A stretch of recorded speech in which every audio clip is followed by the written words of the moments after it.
시장의 중심이 될 이슈앤 전략을 통해 정리해봅니다. 네 분과 함께할게요.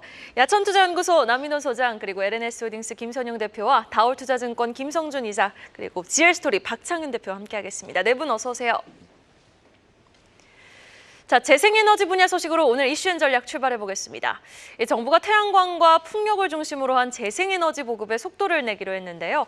장기간 조정을 받은 태양광 관련주와 풍력주들, 주가 훈풍, 이제는 진짜 기대해봐도 좋을까요? 김선영 대표님.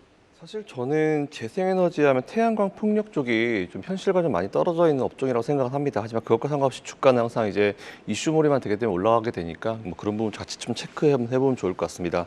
한동안 조용했죠. 이제 에너지 분야의 핵심 국정 과제 시행 속도를 좀 내기로 했다는 그런 내용이 나오고 있는데, 일단 태양광과 풍력을 중심으로 한 재생에너지 보급부터 시작한다고 합니다. 일단 산업부가 뭐라고 얘기했냐면 대한상공회의소에서 이제 포스코 인터내셔널, 그리고 HD 현대에너지솔루션, LS전선, 삼성전자, 그리고 LG 에너지솔루션 등 기업 관계자와 함께 재생에너지 보급 확대 및 공급망 전략 강화 전략을 이제 발표를 했습니다. 일단 올해부터 2030년까지 연평균 설비 용량 6기가와트 정도의 재생에너지 발전 시설을 보급하겠다는 그런 의지를 내비쳤는데요.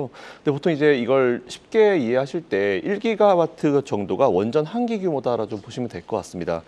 기본 계획상으로 봤더니 2030년까지 재생에너지 설비 용량 목표가 태양광 46.5기가와트고요. 해상풍력이 14.3기가와트인데 실제 작년까지 들어선 태양광 해상풍력 누전 설비 비용 용량이 23.9기가와트, 그리고 0.1기가와트에 그쳐서 아직 갈 길이 상당히 멀었다는 부분 일단 체크해 보실 필요가 있을 것 같습니다.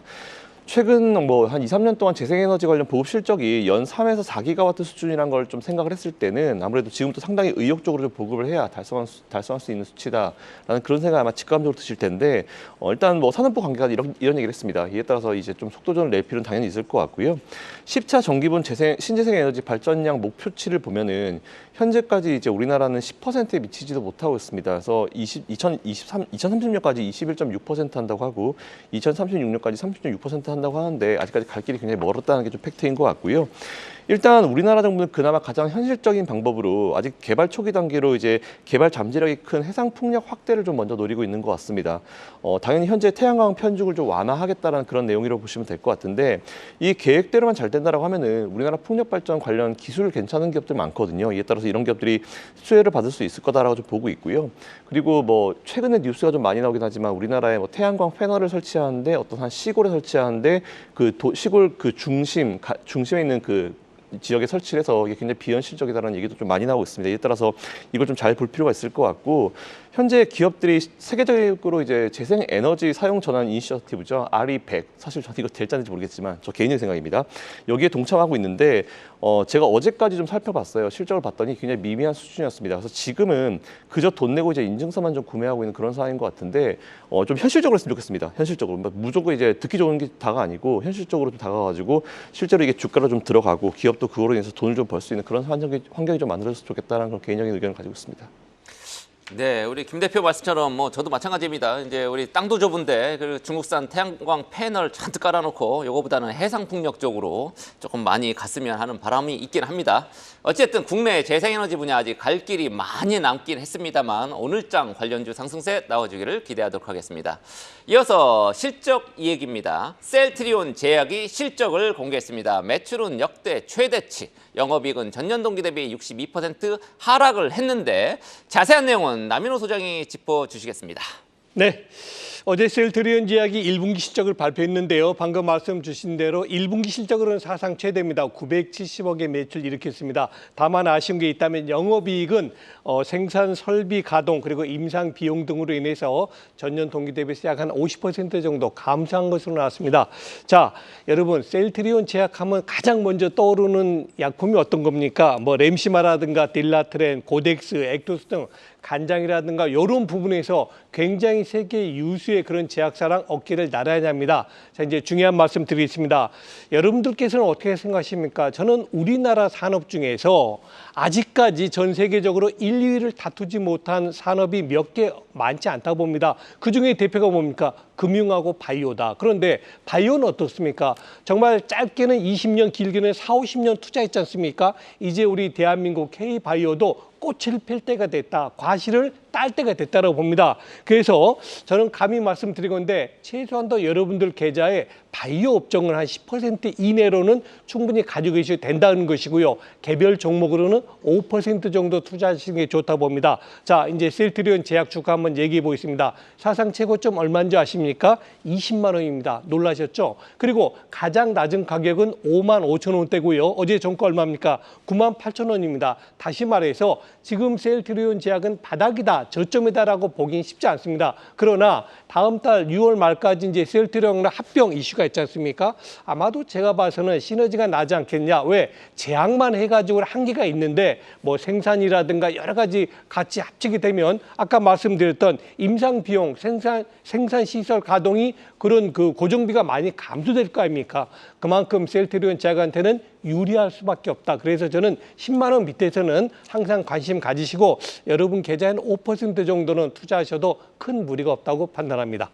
네, 주가 셀트리온 제약 주가 10만 원 밑에서는 매수 의견 유효하다라는 긍정적인 의견 제시해 주셨습니다. 근데 오늘 무엇보다 HLB에 좀 관심이 많으실 것 같아요. 미국 FDA 리보세라닙 신약 발표 이제 허가 여부가 오늘 좀 발표가 될 예정인데 시간에 걸해서 HLB 그룹주들 일제히 좀 하락세를 보였거든요. 오늘 좀 주가 추이 지켜보셔야겠습니다. 자, 이번엔 핫해도 너무 핫한 식품주 소식으로 이어가 보겠습니다. 연매출 3조 원이 넘는 이른바 3조 클럽 식품 기업들이 1분기 예상치를 넘는 호실적을 내놓고 있는 상황입니다. 최근 주가도 모두 우상향 그래프로 화답을 해주고 있는데 하반기엔 지금 이상기후에 따른 라니뉴 현상까지 전망되고 있거든요. 원자재 값 상승에 기여한 가격 인상 정책에도 속도가 붙을 수 있는 상황. 주요 기업별 투자 포인트 한번 짚어보면서 토픽 종목까지 들어보겠습니다. 김성준 이사님 의견 들어볼게요. 예, 뭐 말씀하셨던 것처럼 국내 식품 업체들이 상당히 지금 호실적을 좀 내고 있는 상황인데요. 근데 나눠서 보게 되면 국내 매출은 상당히 지금 정체를 하고 있는 상황인데 해외 쪽에서 상당한 성과를 내고 있습니다. 아무래도 K푸드에 대한 인지도의 상승 그리고 환율 효과까지 더해지면서 이런 호실적을 냈는데요. 먼저 맏형격인 CJ 제일제당을 보게 되면은 매출은 소폭 증가에 그쳤습니다. 하지만 영업이익이 2,670억, 전년 동기 대비 77% 급증하는 모습을 좀 보였는데요. 특히 식품 부분 매출만 놓고 보면은 전체 2조 8천억 정도 수준에서 거의 절반을 육박하는 1조 3,700억이 해외에서 나오고 있고요. 또 비비고의 매출이 상당히 지금 급증을 하고 있는 상황 속에서 최근에 김 같은 경우에도 작년 1년 내내 팔았던 전체 매출이 이번 1분기에 거의 육박할 정도의 매출이 좀 나왔고요. 뭐 냉동밥 같은 경우도 상당히 좀 높은 매출 성장을 좀 기록을 했습니다. 예, 다음은 이제 롯데 웰푸드 같은 경우에도 인도나 카자흐스탄 등에서 지금 성과를 내고 있는 상황인데요. 매출은 오히려 소폭 감소했습니다. 하지만은 이제 해외 부문의 성과에 의해서 영업이익이 2배 급증한 이제 373억을 지금 달성을 했고요. 이렇게 해외에서 성과를 내다 보니까 이제 계속해서 인도의 추가적인 증설 그리고 또 M&A를 통해서 북미나 서유럽 쪽에도 진출을 지금 계획을 하고 있는 그런 상황입니다. 그 밖에도 대상 같은 경우에도 매출은 5% 정도의 증가에 그쳤습니다만은 이제 종갓집 김치와 같은 그런 이제 해외 쪽의 매출이 20%대 급증을 하면서 영업이익이 477억, 91% 증가하는 그런 호실적을 기록을 했는데요. 이러한 것들의 단연 또 이제 선두는 라면 시장인 것 같습니다. 라면 그렇죠. 같은 경우에는 사실 북미 시장에서 라면 하나 가격이 얼마인지 혹시 아십니까? 한 봉지요? 하나, 예, 한 봉지에 1달러 하지 않나요? 2.5달러 정도 합니다. 우리나라 돈으로 3,300원대 정도 비싸네요. 되는 건데요. 엄청난, 그래서 당연히 비싸게 파니까 마진이 좋을 수밖에 없는 그런 상황인데요. 어제 장마감 후에 삼양식품이 실적 발표가 나왔는데요. 1분기 실적이 영업이익 801억을 달성을 했습니다. 시장 컨센서스가 400억대 초반이었으니까 거의 뭐 2배에 육박하는 호실적을 달성을 좀 한 그런 상황인데요. 이제 아무래도 미국과 중국 쪽에서 지금 가장 고성장을 좀 한 상황이고요. 다른 나라들도 골고루 그런 매출 성장세를 보였습니다. 하지만 사실 우리의 기억 속에 라면 하면은 1위는 농심입니다. 근데 그 국내에서는 당연히 이제 1위인데 농심이 지난번 실적 발표가 이제 영업이익 614억을 지금 기록을 했는데 소폭 감소한 수치입니다. 그래서 실적도 역전이 된 분기 실적 기준으로는 역전이 됐고 시가총액도 어제 종가 기준으로는 조금 차이지만 삼양식품이 조금 더 많은 그런 모습을 보여주고 있는데요. 농심 같은 경우에도 이제 국내보다도 이제 해외 쪽에 더 치중하는 모습을 보여주고 있는 상황입니다. 그래서 최근에 이제 물론 이제 미국에 공장이 하나 있습니다만 이 공장 증설도 계획을 하고 있는 그런 상황이고요. 또 국내에도 수출 전용 공장을 지을 계획을 지금 가지고 있는 그런 상황입니다. 그래서 해외 시장에 더욱더 박차를 가할 것으로 지금 기대를 하고 있는 그런 상황입니다. 네, 식품 업체들 주가 상승세 아주 무섭습니다. 자, 이번에는 계속해서 보험사 실적 체크해 보도록 하겠습니다. 삼성생명하고 삼성화재가 어제 실적 공개했습니다. 국내 보험업계 역대급 실적 내놨는데 올해 금융지주사 1등이 신한금융지주인데 신한생명이라는 큰 보험회사를 갖고 있음에도 불구하고 이 신한금융지주 실적까지도 앞섰습니다. 삼성생명과 화재 실적을 합해서 그렇다는 거고요. 자세한 내용과 함께 어제 9%대 급등 마감한 삼성화재의 추가 상승 여력이 있는지 이번에는 우리 박창윤 대표 오늘 뭐 우리 코너에 처음 나오신 것 같은데 네. 이따 마무리할 때 우리 오늘도 플러스 꼭 해주셔야 되고요. 자, 삼성화재, 삼성생명 요거 주가 진단까지 전해주시죠. 일단 삼성생명과 화재가 역대급 실적을 내놨죠. 이런 부분 상당히 고무적인 부분이라고 생각을 하고 있습니다. 다만 우리가 생각을 해봐야 될 게 생명과 화재도 잘했지만 금융지주사, 뭐 신한지주를 비롯한 KB금융들의 실적이 과연 정상적이었는가 이 부분을 생각을 해보게 되면 사실 일회성 비용에 따른 실적의 하락 자체는 불가피했던 부분이죠. 삼성생명과 화재 각각 살펴보게 되면 삼성생명이 6,221억 그리고 삼성화재가 7,020억 기록을 했습니다. 삼성화재가 전년비 15% 넘어가는 실적을 기록을 했고 그리고 또 실적의 추정치를 크게 상회하는 모습이 나타났기 때문에 어제 무려 한 10% 가까운 상승 마감을 하는 기염을 토하기도 했었죠. 신고가를 세게 경신했었고 반면 삼성생명은 전년비 오히려 10% 감소하는 실적을 기록을 했습니다. 즉 1.3조 정도 기록을 하면서 기존의 리딩뱅크 신한지주를 넘어서는 모습 자체가 상당히 긍정적인 부분이지만 신한지주와 KB금융 그리고 여타 하나금융지주 등 이런 금융사들이 약 2조 원 가까운 홍콩 ELS 배상액을 충당금으로 설정했다는 부분을 생각해 놓고 보면 1분기에는 이런 보험사가 금융사를 넘어섰지만 2분기에는 다시 뒤바뀔 수 있다 이런 얘기가 나오고 있거든요. 당장 KB금융의 실적을 보시면 이번에 1조 500억을 기록을 했습니다. 근데 그중에서 8,620억이 홍콩 ELS 배상액 충당금으로 설정이 된 부분이니까 이런 부분을 만약에 포함하게 된다면 사실 이런 2분기에는 실적이 크게 엇갈릴 수가 있는 부분이죠. 다만 우리가 주가 측면에서 생각을 해놓고 본다면 이러한 호실적을 바탕으로 한 주주가치 재고는 꾸준히 나타날 수 있을 것 같습니다.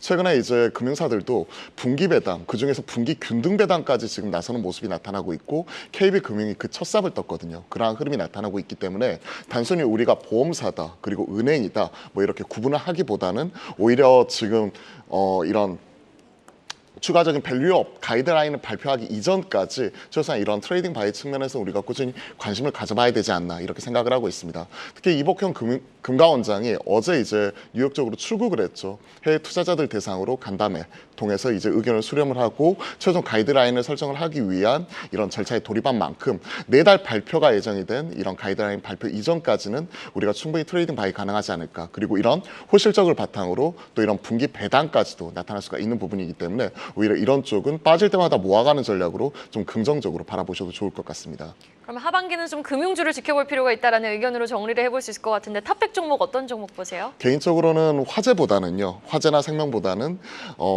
KB금융이 좋지 않을까. 업계 최초로 분기 균등 배당이 나섰다는 부분도 개인적으로는 긍정적으로 바라보고 있습니다. 네, 알겠습니다. KB금융 주가 흐름 기대해 보도록 하겠습니다. 계속해서 가장 빠른 리포트와 공시도 확인해 보고 오겠습니다. 이은 캐스터입니다. 오늘 아침에 나온 리포트 정리해드리는 가장 빠른 리포트앤 공시 시간입니다. 오늘도 상향 리포트가 여러 발간됐는데요. 이수페터시스, SL, 빙그레 그리고 LS 목표가가 상향 조정됐고요. 이외에도 BNK 투자증권은 교초 F&B 목표가를 12,500원으로, 대신증권은 주주환원을 높게 평가하며 SK스퀘어 목표가를 96,000원으로 제시했습니다. 자, 그럼 이 중에서 이수페터시스 리포트부터 살펴보겠습니다. BNK 투자증권은 이수페터시스가 1분기 깜짝 실적을 기록했다며 G사, 그러니까 구글향 고부가 제품 비중이 확대되고 생산성이 향상됐다고 진단했습니다. 이외에도 6월부터 구글향 AI 가속기 신모델 매출이 본격적으로 반영되면서 수익성은 더 개선될 것이라고 봤고요. 또 하반기 신공장 가동이 시작되면 실적 우상향 추세는 더욱 뚜렷해질 것이라고 봤습니다. 따라서 올해 영업 영업이익 전망을 기존 대비 19% 상향 조정했고요. 목표가는 5만 3천 원에서 6만 원으로 올려 잡았습니다. 다음은 SL입니다. 대신증권은 SL 목표가를 4만 4천 원에서 5만 2천 원으로 올려 잡았는데요. 1분기에는 북미와 인도 실적이 수익성을 견인했다고 봤습니다. 그러면서 현재 업황을 고려하면 상반기 SL의 호실적 가시성이 높다고 판단했습니다. 또 글로벌 동종 기업 대비 주가가 극히 저평가됐다고 전했고요.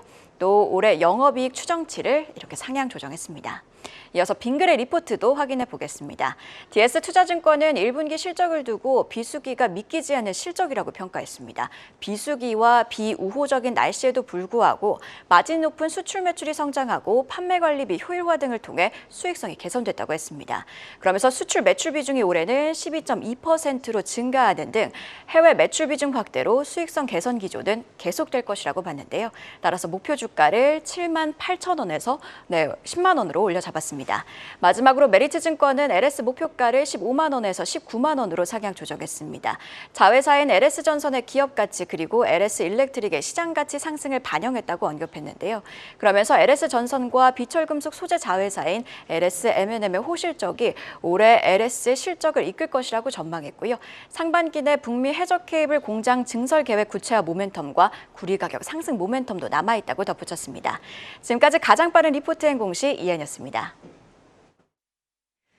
다음 소식입니다. 이번엔 방산업계 소식 짚어볼 텐데요. 현대로템이 루마니아에서 K2 전차 실사격 행사를 성공적으로 마무리했다라는 소식이 전해졌습니다. 행사 이후 수출 규모와 시점이 이제 구체화될 가능성이 있어 시장의 주목도가 높은 상황. 폴란드에 이어 이번엔 루마니아 축포를 과연 기쁘게 좀 터뜨릴 수 있을지 남인호 소장님 의견 좀 들어볼까요? 네, 한번 기대를 해봐야 될 것 같습니다. 자, 제가 오늘은 조금 큰 그림 한번 살펴보겠습니다. 시청자 여러분, 여러분들께서는 지금 전 세계적으로 볼 때 분쟁, 전쟁이 준하는 전투가 일어난 곳이 전부 몇 군데라고 보십니까? 한 서너 군데 생각나시죠? 러시아, 우크라이나, 이스라엘, 하마스 등등 이렇게 생각나시죠? 그런데요, 미국의 외교협회 CFR에서 발표한 바에 따르면 지금 현재 2024년 5월 달에 현재 세계 분쟁 지역은 34곳입니다.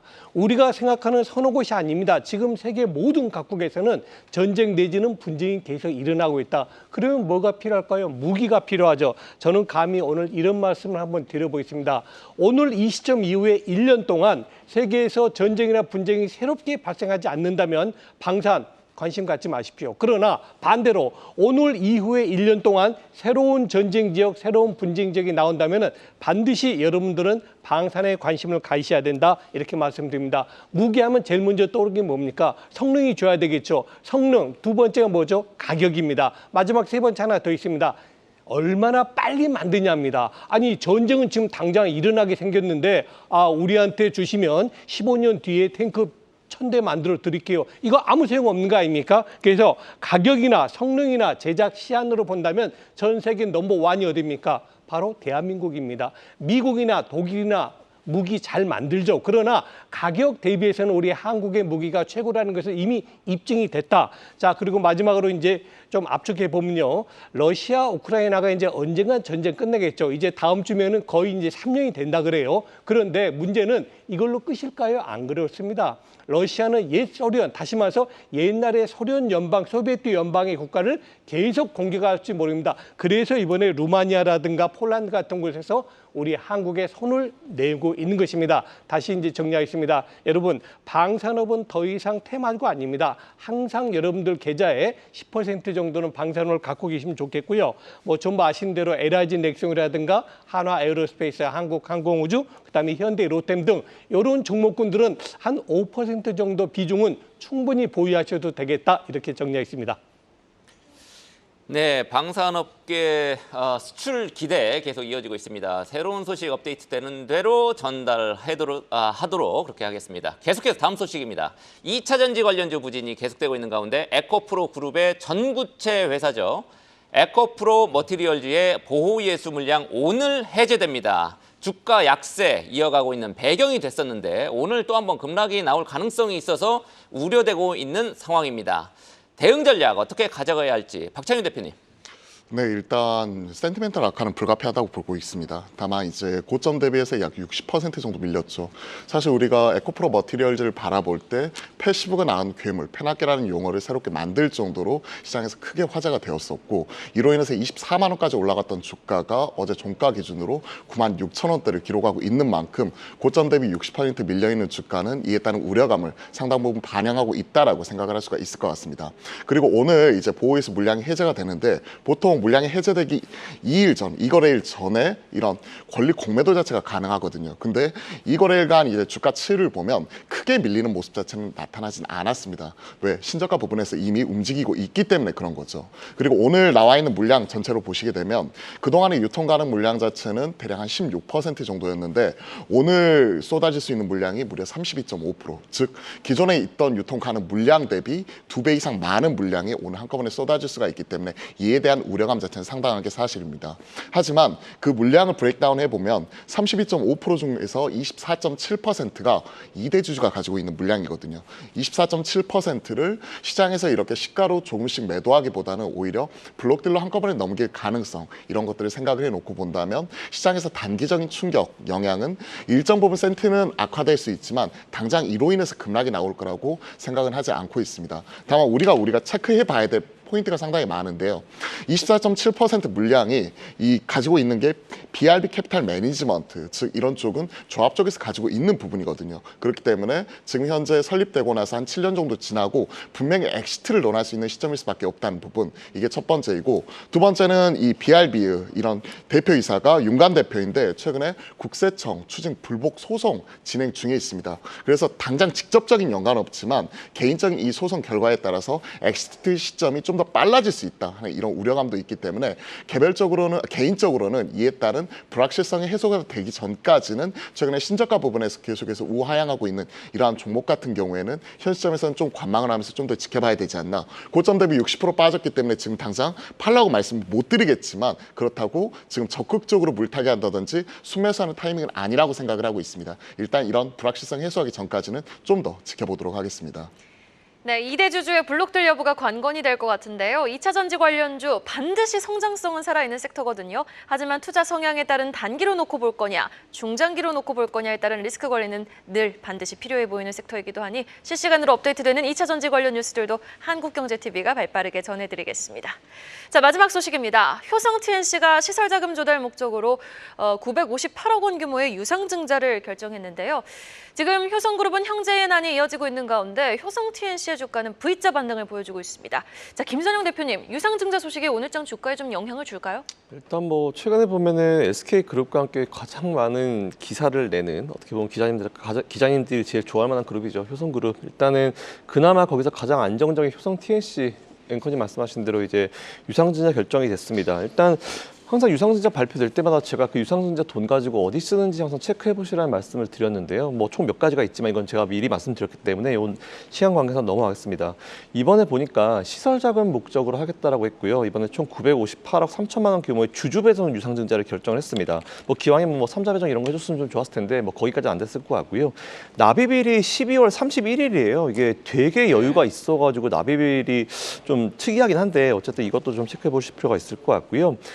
제가 다트를 좀 봤더니 다행히 100% 시설 자금 조달 맞았습니다. 일단 뭐 주주 배정이어가지고 주주분들은 좀 마음이 좀 안 좋으실 수도 있겠지만, 그렇다 하더라도 시설 자금으로 들어가고 이게 나중에 또 주가에 반영될 수 있는 건 충분히 있을 수 있기 때문에 이 부분 체크해 보시면 좋을 것 같습니다.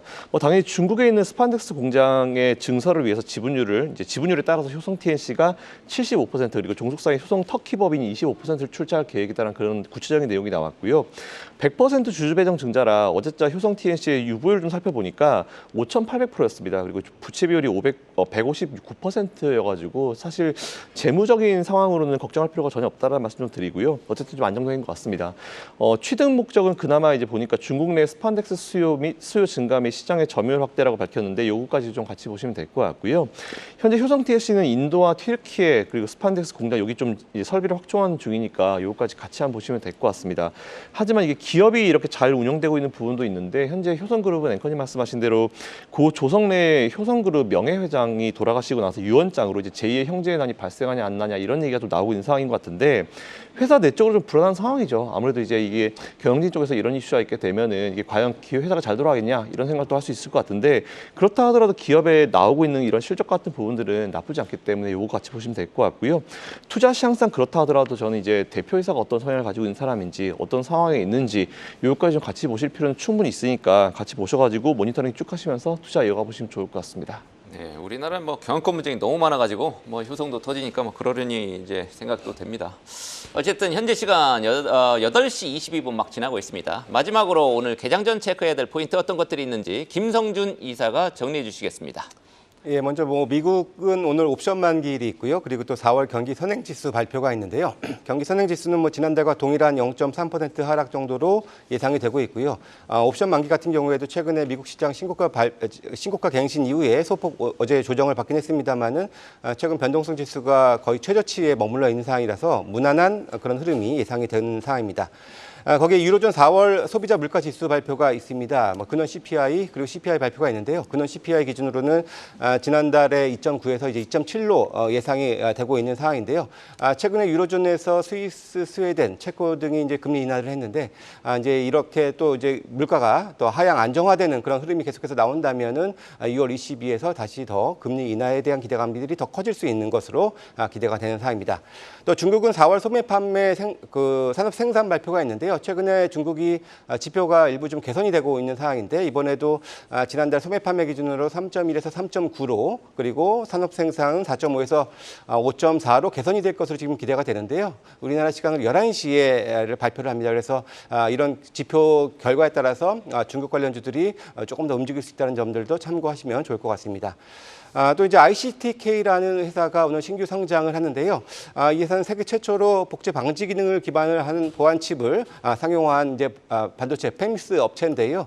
이제 특례 상장을 한 회사입니다. 근데 공모 주식이 200만 주 포함해서 유통 가능 물량이 이제 421만 주로 비교적 좀 많은 편이고요. 또 1에서 3개월까지 락업 물량도 좀 비교적 많이 있는 상황입니다. 그래서 그런 점들도 참고하시면 좋을 것 같습니다. 또 이제 마지막으로 에코프로머티와 TFE가 오늘 이제 보호회수 해제가 있는데요. 사실 TFE는 전체 주식의 62% 많긴 합니다만은 최대 주주 물량이기 때문에 매물화될 가능성은 없다라고 보여지고요. 에코프로머티 같은 경우는 앞서 박창현 대표님이 잘 자세하게 설명을 해주셨으니까 그걸로 가름하겠습니다. 개장 직전 가장 궁금해하실 포인트 HLB에 관련해서 질문 하나 드려보도록 하겠습니다. 일단 날짜로는 어제였거든요. 미국 FDA의 간암 신약 허가 승인 여부가 발표가 되는데 날짜가 지났단 말이죠. 날짜를 기다려야 되는 겁니까? 아니면은 지금 승인이 안 된 겁니까? 사실 어제 시초가만 하더라도 한 10% 정도 이렇게 상승하는 모습이 나타나면서 이에 따른 기대감이 강하게 반영이 되었었고 이게 장중에 나올 것이라고 기대가 되었었는데 이게 안 나오니까 윗골이 달리면서 차익 실현 나오는 모습이 가파르게 나왔습니다. 일단 오늘 장중까지는 기다려 볼 수가 있을 것 같아요. FDA에서 이와 관련된 그 신약 승인에 대한 부분 날짜는 16일로 우리가 이렇게 알고 있습니다. 그렇기 때문에 미국 시간 따지면 사실 오늘 오전까지는 충분히 기다려 볼 수 있겠다라는 생각이 있지만 사실 이게 시간이 지남에 따라서 시간 가치가 소멸이 되는 부분이니까 이에 따른 불확실성은 좀 일부 불가피할 것 같습니다. 어제 시간의 단일가에서 한 3% 정도 하락 마감을 했었죠. 그러한 기대감을 반영해서 오늘 시초가는 일단 3% 정도 갭 하락 출발이 불가피할 것 같고요. 이에 시간에 따라서 그리고 이에 기대감과 그리고 이에 따른 불확실성이 서로 간의 힘겨루기가 나타날 수가 있기 때문에 일단 오늘 하루는 추가적인 신규 매수나 그리고 매도보다는 차분하게 좀 지켜볼 필요도 있을 것 같습니다. 네, FDA 승인이 나든 안 나든 HLB 회사에서 공시를 좀 적극적으로 해줬으면 좋겠습니다. 네, 오늘의 시간 이렇게 네 분과 이야기 나눠봤습니다. 오늘 말씀 고맙습니다. 계속해서 다양한 경제 이슈를 알고 싶다면 구독과 좋아요, 알림 설정 부탁드립니다. AI 캐스터 권미정이었습니다.